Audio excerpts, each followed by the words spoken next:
O aumento da expectativa de vida, redução de riscos de doenças, são alguns dos benefícios da castração em pets. Mas ela pode trazer riscos aos mascotes e é sobre a castração que a gente conversa hoje no Espaço Pet.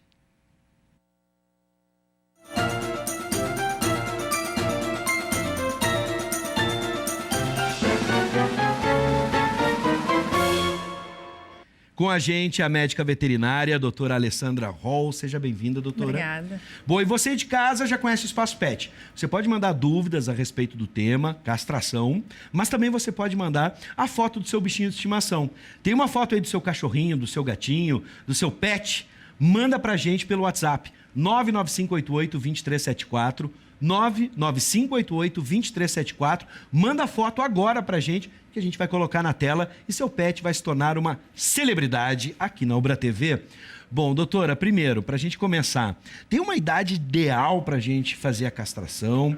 Vale a pena castrar os pets de mais idade, assim, com idade avançada? Como é que funciona? Sim, existe uma idade ideal. O ideal é sempre antes do primeiro cio. Nas fêmeas, né? E antes da maturidade sexual nos machos. Por quê? Os machos acontece, nas fêmeas até a gente consegue identificar, mas nos machos, como é que a gente identifica? Os machos também, dependendo da raça, é por volta de 6 a 8 meses que eles começam a maturidade sexual. Perfeito. Então, antes que isso se apresente, é o ideal fazer a castração, porque os benefícios posteriores são muito grandes. Sim. Já os mais velhinhos, né? Vale a pena a gente castrar eles? Vale a pena também, porque existe uma série de doenças que elas podem acontecer em decorrência dos hormônios sexuais. Então, a ausência dos hormônios sexuais, inclusive para os velhinhos, é benéfica para eles. Sim. Então, essas doenças a gente previne completamente com a castração. Bom, alguns profissionais falam em deixar a fêmea, né? Bom, aqui a gente precisa diferenciar uma coisa que eu não fiz no início, vamos fazer agora. A gente falou ali num primeiro momento em mais novos, mais velhos, mas eu não diferenciei gato e cachorro, né? Que são os pets principais que a gente tem assim na nossa lista, os top 2 ali dos pets em casa. A gente tem outros bichinhos, mas no caso desses dois, como é que funciona? Há uma diferença entre cães e gatos? Tu diz o quê? Para castração? A castração. A castração em si não, ela tem os mesmos benefícios tanto para cães quanto para gatos. E a idade também é próxima, né? Por volta dos 6 meses eles começam com a atividade sexual. Bom, agora sim, alguns profissionais falam em deixar a fêmea dar a primeira cria e depois castrar. Isso é um mito? É verdade? Existe alguma justificativa? Isso é um mito, né? A pesquisa científica ela evolui dia após dia e ano após ano, né? Então, isso antigamente era uma crença que deixando ela ter uma primeira cria, ajudava, né? A não ter tumores mamários, a não ter problemas uterinos, né? Mas isso caiu completamente. Hoje em dia, a pesquisa comprova que isso não é verdade, né? Sim. Então, a castração antes do primeiro cio sempre é o mais recomendado. Bom, fiquei imaginando, porque tem muita gente que não quer ter uma primeira ninhada ou coisas do tipo, né? Então, a castração é indicada. Bom, vamos para a tela, doutor, uma rápida pausa para conhecer a Mimica, que mora no condomínio do meu tutor. Estou no aguardo do churrasco. Ai, que maldade fizeram com a Mimica. Aí depois vão dizer que vão fazer churrasco de gato. Não é isso, tá, gente? Ô, Saraiva, lá de Porto Alegre, tira a Mimica daí, depois tu bota o carvão. Olha onde é que tá a Mimica, gente. Né? Não sei se a Mimica tá no churrasco do Grenal, né? Não sei se ela é gremista ou colorada, né? E essa dupla de dois aí, ó. Somos amigos e fãs do Conexão há anos.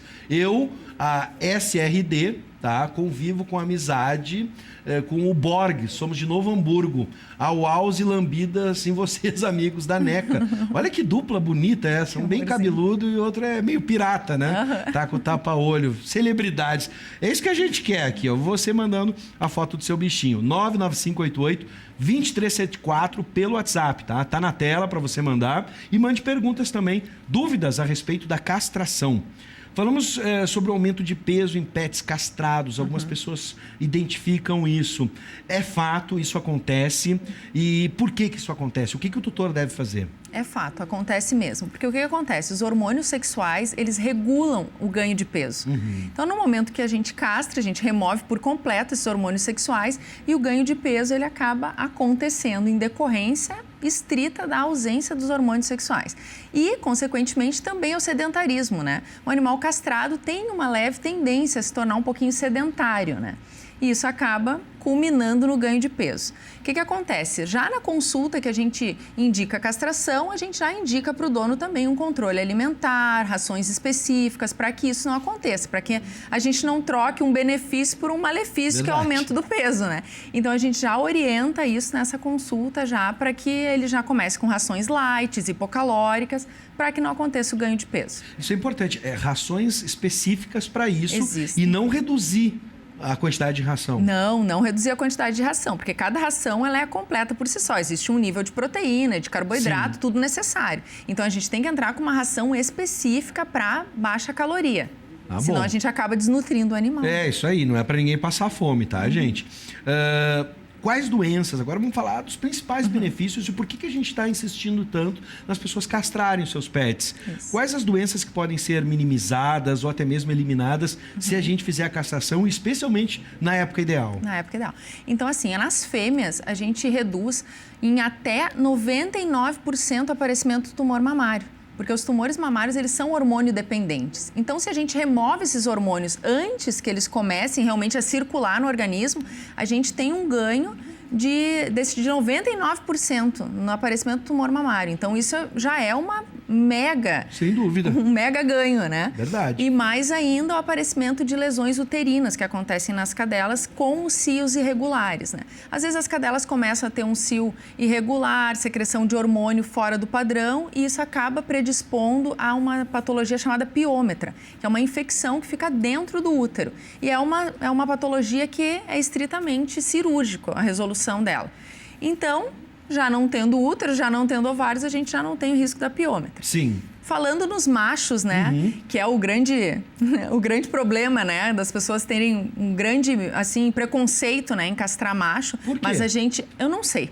Eu acho que é muito coisa do gaúcho, né? Alguns falam na agressividade, por exemplo. Em cães de guarda vai diminuir a efetividade dele como um cão de guarda. Não existe nenhuma comprovação que isso realmente aconteça. Uma comprovação científica que isso realmente aconteça. Porque o cachorro de guarda, ele é preparado geneticamente para isso. Sim. Então, claro que existe uma influência sexual, existe, mas a genética dele tem que ser boa o suficiente para, com ou sem hormônio, ele desenvolver a função dele. A mesma coisa, por exemplo, cachorros que cuidam do gado, né? Cães de pastoreio, o fato dele ser castrado ou não vai fazer ele pastorear melhor ou pior, né? O rebanho. Então, isso também é um pouco de mito, assim, né? Que o cachorro não vai saber fazer mais nada.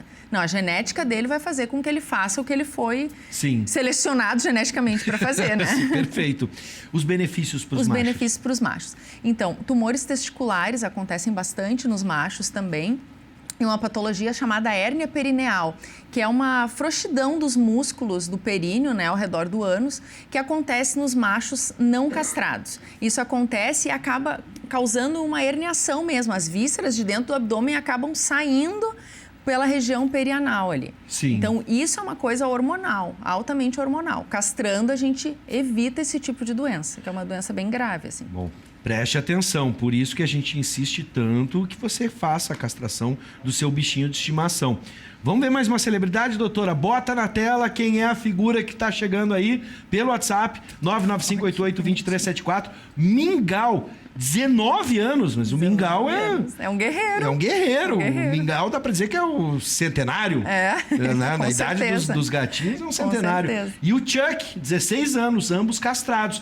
A Raquel de Canoas, muito bem, Raquel. Um beijo para ti e para o Mingau também. A pergunta ali sobre o Mingau, antes de eu passar para a próxima, gente, essa longevidade do Mingau de 19 anos tem uma relação com a castração? Dá para imaginar? Tem uma relação, justamente por causa de todos esses benefícios que a castração traz. Sim. Eles acabam vivendo mais tempo. Porque muitas vezes esses animais, se eles desenvolvem essas patologias, eles podem morrer muito antes, né? Aí, outro incentivo. A gente quer ficar mais tempo com os nossos bichinhos de estimação, então faça a castração.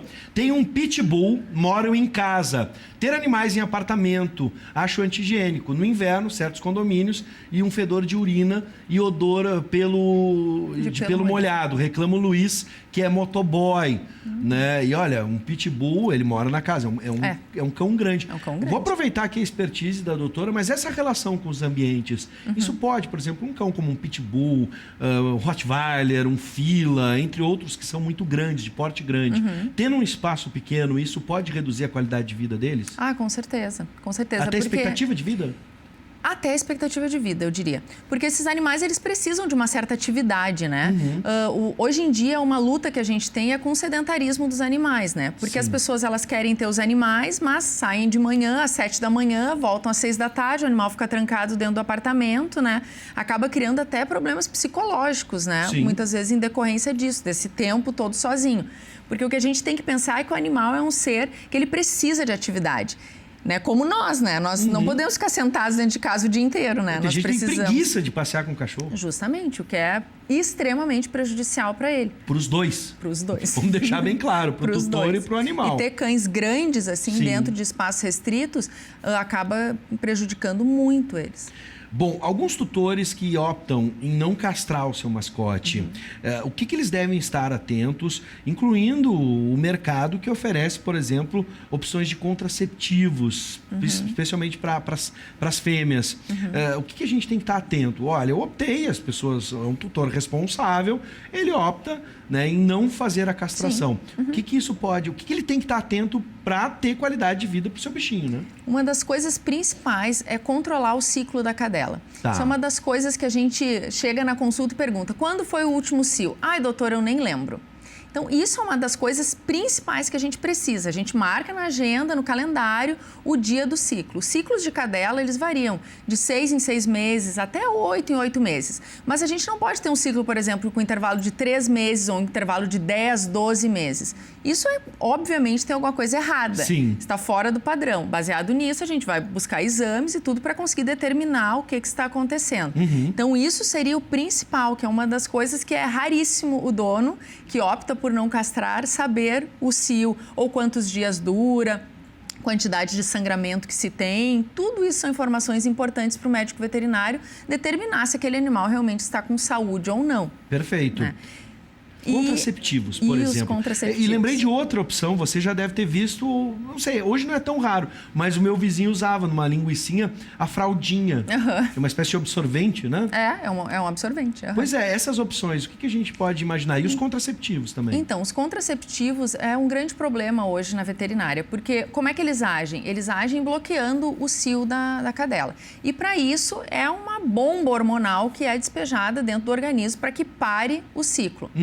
E essa bomba hormonal acaba gerando quase os mesmos problemas ou problemas até piores, né, a longo prazo do que a castração, do que manter o animal sem fazer nada. Tá.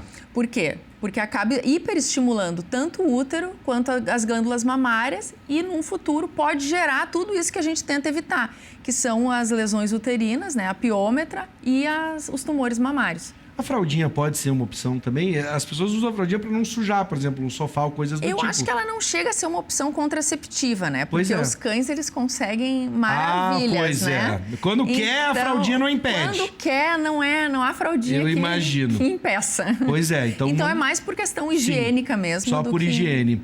Vamos para a tela, mais uma pergunta. Boa tarde, tem um cão macho, gostaria de saber quais os cuidados pós-castração. Pergunta a Janete, de Porto Alegre. Muito boa a tua pergunta, Janete, o pós-cirúrgico.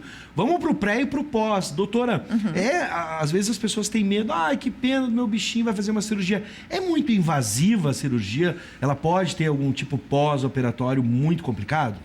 Assim, depende muito, porque se o animal está saudável, geralmente essas castrações pediátricas que a gente chama, né, que são bem com o animal com 6 meses de idade, é a melhor coisa que tem, porque o animal, ele está completamente sadio, né? É um animal jovem, geralmente a gente não tem intercorrências durante a cirurgia, super tranquilo, né? E hoje em dia vale lembrar, né, que a gente usa uma tecnologia já muito similar à medicina humana.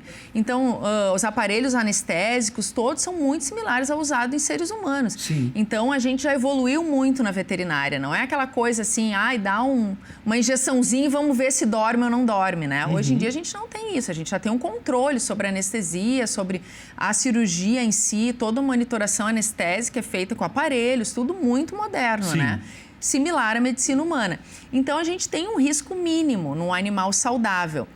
Agora, já num animal que já é de mais idade, tem alguma doença, anemia, baixa de imunidade, funcionamento de rim e fígado alterado, a gente já começa a tomar alguns cuidados maiores durante a cirurgia. Pós-operatório é tranquilo? Pós-operatório, em geral, principalmente de macho, é muito tranquilo. É um corte muito pequeno, feito na base do pênis, de 2 a 3 centímetros, um corte muito pequeno. A dor é mínima, às vezes tem algum tipo de inchaço, assim, de edema, mas o animal volta a comer logo, no próximo dia já está comendo super tranquilo. Uma orientação para a Janete, assim, ao que ela deve ficar atenta? Assim, uma das coisas que a gente sempre tem que ter em vista é a observação do animal. A gente precisa observar essa lesão cirúrgica, a gente precisa observar se está inchado, se não está, se tem hematoma, sangramento. Isso é uma coisa que o leigo geralmente tem um pouquinho de dificuldade. Então tem que treinar um pouquinho o olho para observar, né? Conseguir manipular o animal, pegar, cuidar realmente. Perfeito. Bom, boa recuperação para vocês, Janete, e o nosso parceirão Pitbull. E para fechar, acho que pode ser um indício para a torcida gremista de algo promissor.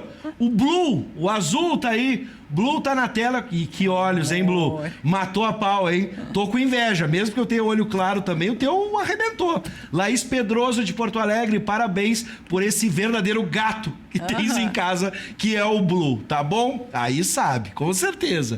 Doutora Alessandra Hall, seja sempre bem-vinda. Obrigada. Muito obrigado pelas explicações e até um próximo encontro. É isso, um prazer estar aqui com vocês.